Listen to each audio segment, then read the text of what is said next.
Assalamualaikum warahmatullahi wabarakatuh. Waalaikumsalam warahmatullahi wabarakatuh. Al-Fatihah. A'udzu billahi minasyaitonir rajim. Bismillahirrahmanirrahim. Alhamdulillahi rabbil alamin. Arrahmanir rahim. Maliki yaumiddin. Iyyaka na'budu wa iyyaka nasta'in. Ihdinas siratal mustaqim. Shiratal ladzina an'amta 'alaihim ghairil maghdubi 'alaihim waladdallin. Amin. Alhamdulillah. Wassalatu wassalamu ala sayyidina Muhammadin Rasulillah wa ala alihi wa sahbihi wa mawalah, amma ba'd. Hadaratil muhtaramin wal muhtaramat, para guru, wabil khusus guru kita Bapak Kiai Haji Muhammad Ja'far, Bapak Kiai Haji Ahmad Habibi, Bapak Kiai Haji Abdul Hamid Mustafa, pengurus Majelis Ta'lim Ukhuwah Islamiyah, Bapak Haji Muhammad Basrain, Bapak Haji Muhammad Tahir, serta pengurus Masjid Baitur Rahim, Bapak Ustadz Haji Jawawi, Bapak Ibu jamaah yang dimuliakan Allah. Alhamdulillah, pada kesempatan pagi hari yang mubarak ini kita kembali bisa hadir untuk ta'lim rutin Ahad pagi kita. Semoga Allah tambahkan keberkahan-keberkahannya untuk kita semua di dunia wal akhirah. Amin. Baik, kita lanjutkan ngaji kitab Fathul Mu'in halaman 47. Bismillahirrahmanirrahim. La yuzawwijani, ayah dan kakek sebagai wali nikah tidak boleh menikahkan sayyiban biwat'in, perempuan yang sudah berstatus janda, karena telah jandanya itu karena telah digauli oleh suami sebelumnya atau telah digauli, walau zinan, meskipun jandanya itu hilang keperawanannya itu karena zina di luar nikah. Wa in kanat thuyubatuha biqauliha in halafat, dan meskipun status jandanya itu sebab pengakuan si perempuan itu, kalau memang dia mau bersumpah mengaku sudah janda, illa bi'idhniha nutqan, kecuali kalau si perempuan yang sudah janda itu memberikan izin secara lisan dia mau dinikahkan.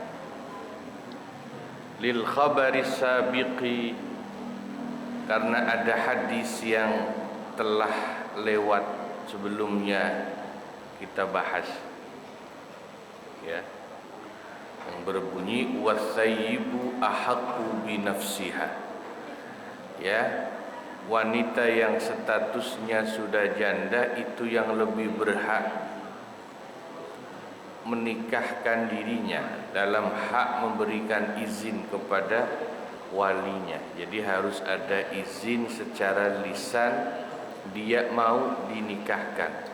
Kalau tidak ada izin lisan itu, wali tidak bisa memaksa menikahkan anaknya yang sudah janda. Balighatan, yang anak perempuan jandanya itu sudah baligh. Kalau sudah balik seperti itu, jadi harus ada izin lisan. Ya. Fala tuzawwaju thayyibu saghiru al-aqilatu al-hurratu. Maka tidak bisa langsung dinikahkan anak perempuan yang sudah janda meskipun dia belum balik. Kalau dia berakal sehat dan berstatus hurrah, wanita merdeka. Ini memang mungkin agak bikin bingung, bagaimana ceritanya anak perempuan yang belum balik sudah janda. Ya mungkin. Kenapa? Ya karena mungkin dia mengalami hubungan seksual saat belum balik. Sekarang kan banyak namanya pedofilia ya.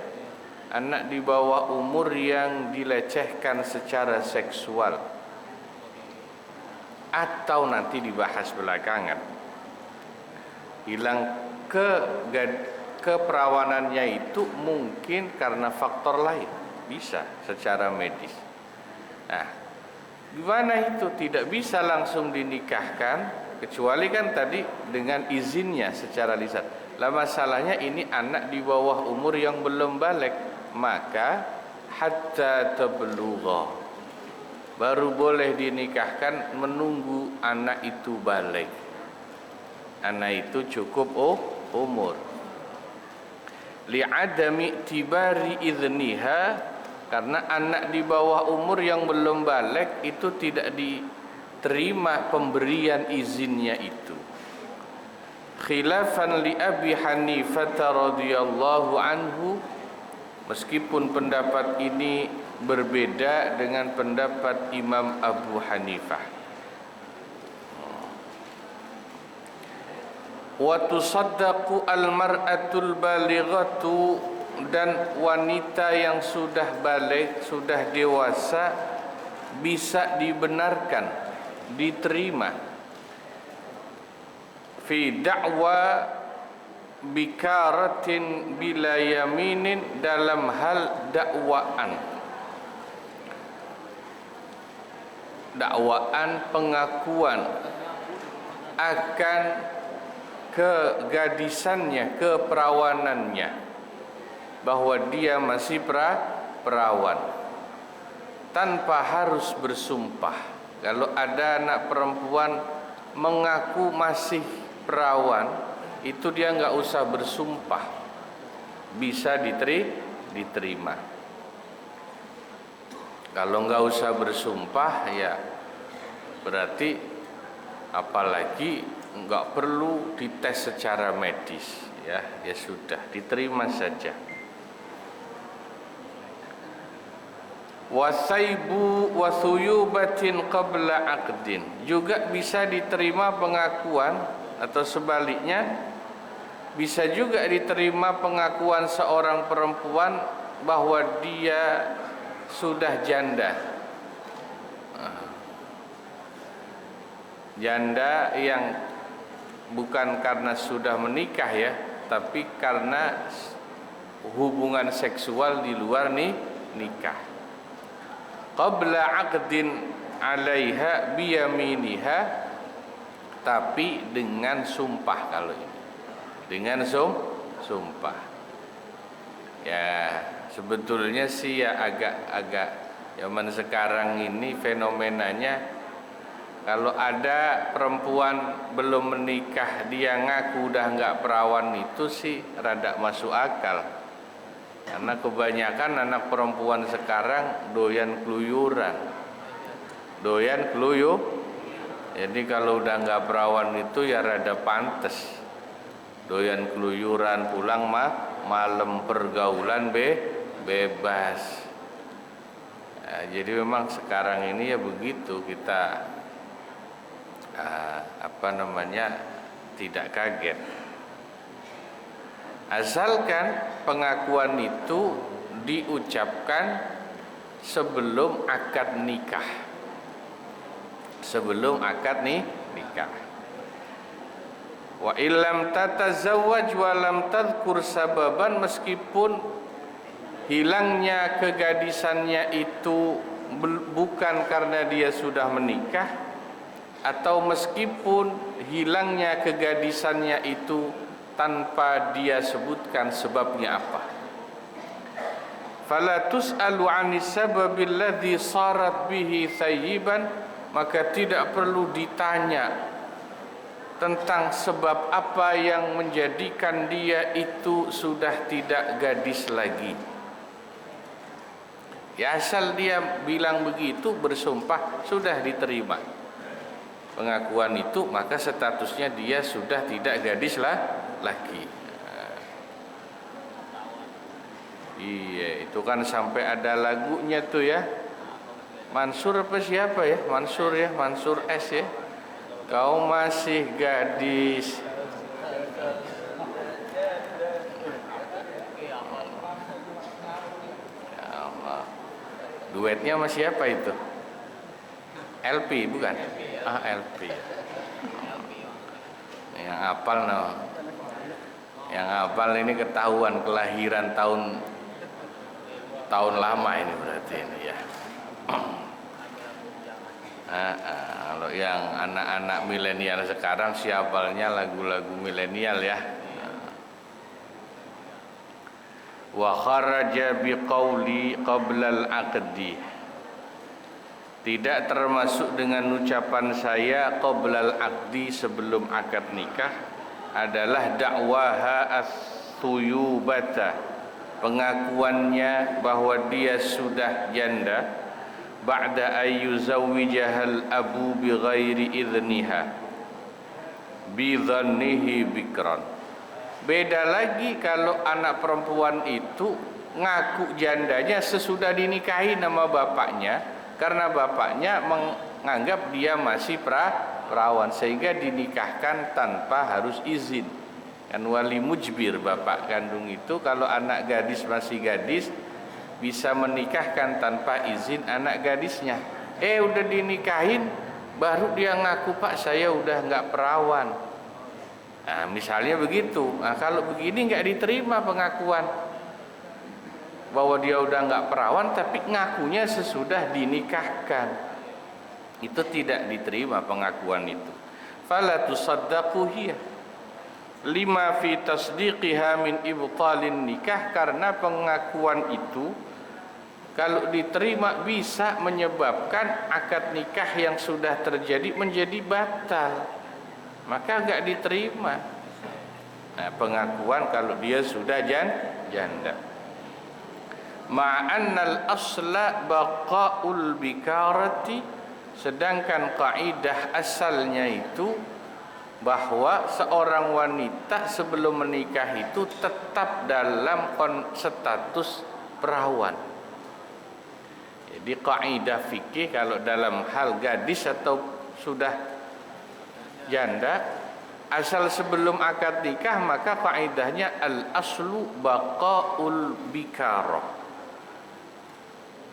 Status asal seorang wanita yang belum nikah berarti dia masih tetap gadis. Itu kaidah fikihnya begitu. Ya.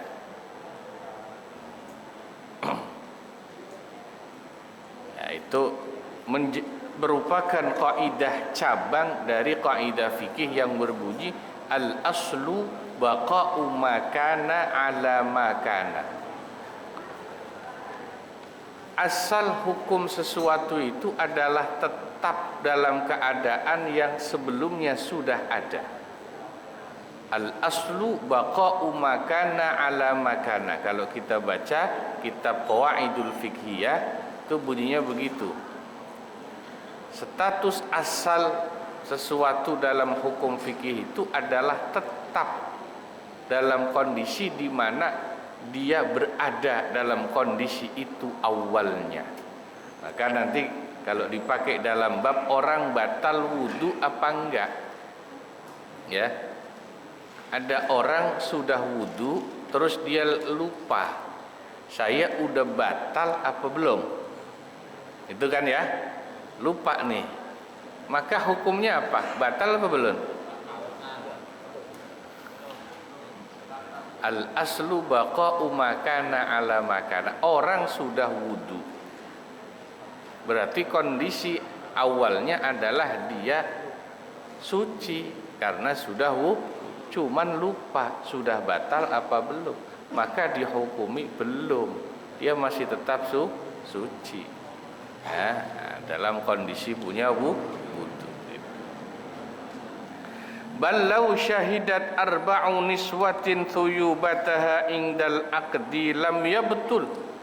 Bahkan seandainya ada 4 wanita yang bersaksi bahwa ini perempuan yang baru dinikahin bapaknya itu udah janda, udah nggak perawan lagi, kesaksian 4 wanita ini ya tidak membatalkan akad nikah itu. Tidak membatalkan akad nikah. Karena akad nikahnya sudah dilaksanakan. Lihtimali izalatiha binahwi usbu'in au khuliqat biduniha, karena ada kemungkinan hilangnya keperawanannya si perempuan itu karena mungkin sebab jari tangannya. Nggak usah dijelasin ya, bukan karena hubungan seksual. Atau memang mungkin dia termasuk perempuan yang diciptakan dari lahir, bawaan lahir tanpa selaput keperawanan. Memang secara medis ada yang begitu, perempuan yang memang dari lahir secara fisik, anatomi tubuh sudah tidak ada selaput keperawanan lagi. Nah, ya, jadi tidak bisa dihukumi ya seperti janda yang sudah menikah atau janda yang hilang keperawanannya karena hubungan seksual. Wa fi fatawil kamalir raddadi, dan dalam fatwa-fatwanya Syekh Al-Kamal Ar-Raddad dikatakan yajuzu, boleh, lil abi, bagi seorang ayah kandung, tazwiju saghiratin, untuk menikahkan anak gadisnya yang masih kecil, akhbarathu,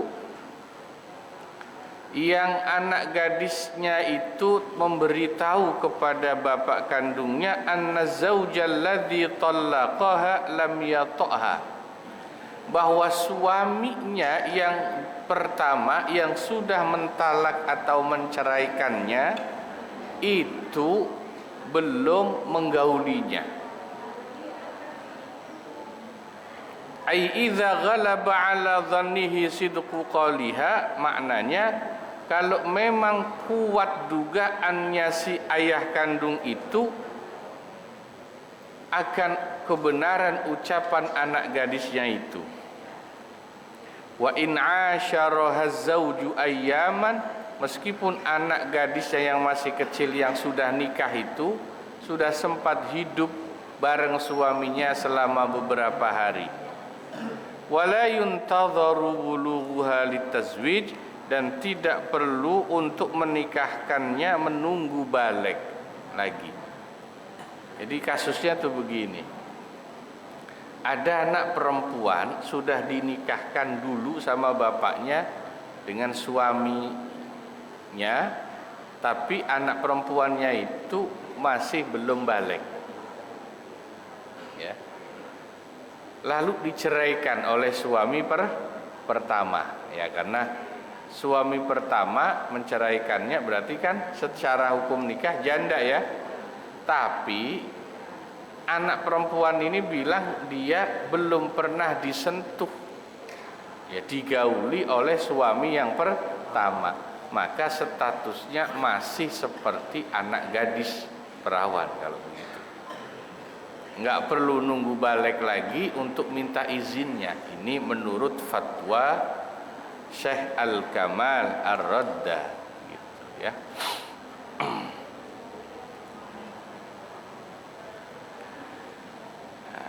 Nah, itu tentang pernikahan. Tapi ya kalau sekarang ini hampir ya tidak banyak lagi. Sekarang kan rata-rata karena undang-undang di Indonesia mengharuskan nikah itu sudah cukup umur ya. Undang-undangnya begitu. Jadi nggak akan bisa pakai buku nikah KUA kalau umur pengantinnya belum cukup. Kecuali nikah di bawah umur itu terjadi dengan sistem nikah di bawah tangan atau nikah siri ya, yang tidak melibatkan legalitas negara melalui KUA. Thumma ba'dal asli asabatuha wa huwa man ala hasyiatin nasabi. Kemudian ini udah pindah pembahasan, membahas wali nikah sesudah ayah kandung dan kakek. Itu kan disebut al-asli.